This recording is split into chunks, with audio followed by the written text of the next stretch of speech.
Guys, मी आहे सोनाली। तर आज खूप स्पेशल डे आहे, ते म्हणजे आज माझ्या घरी गणपती बाप्पाचं आगमन होत आहे। माझ्या बाप्पाचं हे 4थं वर्ष आहे गाईज, आणि या आगमनाची पूर्वतयारी चालू आहे बाप्पाची।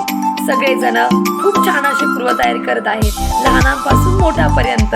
हे आमचं देवघर आहे, आणि चला तर आपण आज छान असं हे डेकोरेशन केलेलं आहे। तर गाईज, गणपती बाप्पा आणायला जाऊया।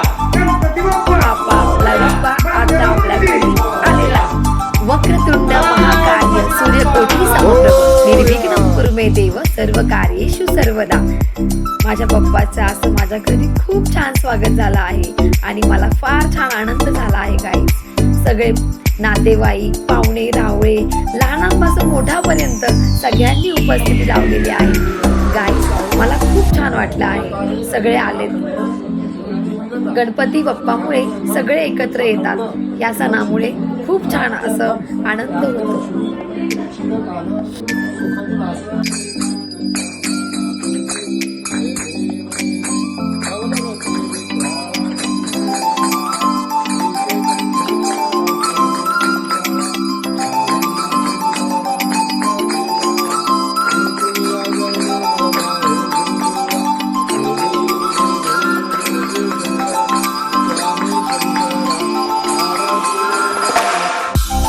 गणपती बाप्पासाठी आम्ही सगळ्यांनी मिळून छान असं पुरणपोळीचं नैवेद्य छान असा तयार केलेला आहे गाईज, सगळ्या फॅमिलीने मिळून। हा ब्लॉग तुम्हाला नक्की आवडला असेल तर लाईक करा, शेअर करा आणि सबस्क्राईब करायला विसरू नका गाईज। Bye guys.